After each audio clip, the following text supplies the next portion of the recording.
How about the most satisfying victory of your career? Oh, I mean, they're all very special, but obviously the majors define you more as a player. And I would say the '94 U.S. Open, was a battle. Three of us going out for a playoff. I mean, I had it won in regulation play, and then I messed it up on the 18th hole, and then messed it up again in the playoff. But somehow I got myself back into a sudden death playoff. So that was one of the toughest victories ever. It took 90 holes, but that was very, very important, because if I didn't win that tournament, things could have really turned out a lot different. I was 24 at the time. Winning a U.S. Open gave me a lifetime exemption on the European Tour and 10-year exemption on the U.S. Tour, which means a lot. You talk about it meaning a lot. How quickly did your life change after that, the '94 U.S. Open victory at Oakmont? Well, obviously, professionally it changes a lot, because you get so many more opportunities to go and play, and people recognize you. Obviously, you become very, at that age, you're quite marketable. So quite a lot of companies show interest and want you to market their product. So from that perspective, my whole life changed, because now I wasn't, I wasn't after money anymore. It was more, I'm set with financially now. I can really go after my dreams. So from that standpoint, it changed a lot. But as a person, I was so grounded with the friends that I have around me.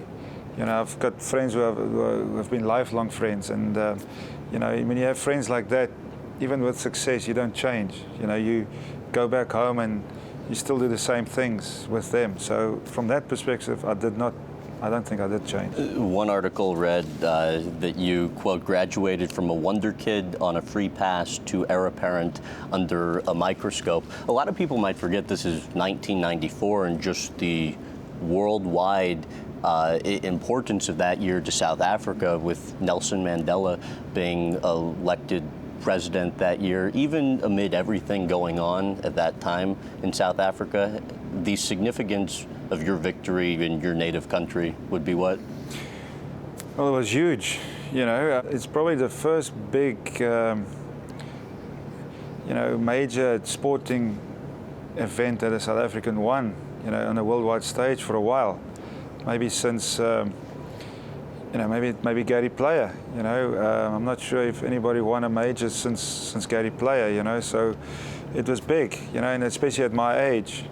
And already people knew about me from when I was a 13-year-old boy, going to San Diego and so on. So in that 10 years, I was already under the microscope a little bit, playing in big amateur events and so forth. And to win that major kind of probably validated me a little bit, that, kind of proved to the country, I wasn't a one-hit wonder. And then obviously with President Mandela becoming president, the whole world changed. The whole of South Africa changed. We went from an apartheid, society into the country that we are today, a democratic country, and that was the fight that Nelson Mandela had his whole life. He was locked away for 27 years. Comes out. We as people in the Air Force, when I went to the Army, the ANC was regarded as our enemy. In many ways, when a country goes one way, and when it changes that dramatically so quickly, there's a lot of resentment still there. So the whole country had to kind of blend into the new society, which was a major success. I don't think anybody could have done it the way Nelson Mandela did it. I wonder, I read an article that recalls a story that happened many years later, where there was a girl in South Africa who was black, and she got her picture taken with you, and then got another picture, another individual picture taken with Tiger Woods, and she runs back to her friends, and she is most excited about the picture with you, and you're obviously white, and it's telling, because racial tensions at times have been high in South Africa, even if only in a small way. To what extent do you think your athletic success has helped improve race relations there? I think not only myself, but I think sport in South Africa has been such a positive factor in the whole of the rebuilding of South Africa. You know, if you look at, I mean, rugby is mainly a white sport, or it used to be. You know, if you look at our Springbok side, South African side now, you know, we have people of color in the side, not only just because they were put there because of the color of their skin, they're actually there because they've earned their place. Right. You know, for a long time, these guys were put in there because of, you know, the changes that were taking place. Now they're in there on merit. And that just shows you, I mean, it's taken almost a generation for us to get to where we are today. But back then, everybody was so scared of the future. And Nelson Mandela had the vision. He had the vision for his whole life that we could live as a country together.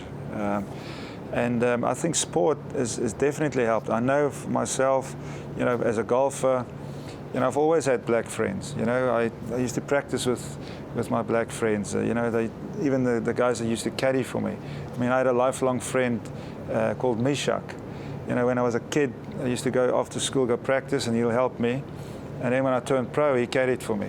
You know, unfortunately, he passed away, you know, a couple of years ago. But I always had a good relationship with the black people of South Africa, and I think we've both embraced each other. How about your most memorable experience from your meetings, your calls with Nelson Mandela? Just unbelievable. I mean, every time, you know, I do something, you know, he'd call, you know, he'd find me somewhere. And I mean, once I won in Dubai, and he found me in Dubai in my hotel room. I mean, I don't know how he does these things, but he's unbelievable. Even President Mbeki, you know, after President Mandela, he used to call me also. But with President Mandela, we had a great relationship. He knew me before I was married, before I had kids, and then, you know, we still speak now after I've had kids. You know, he's more interested in my children than in me. He always asks how Ben is doing and how Samantha's doing. And I remember the time when Samantha met President Mandela. We were both on the same flight on our way to London. And he saw me when I was sitting there, and he said, "I want to speak to you." So I went over.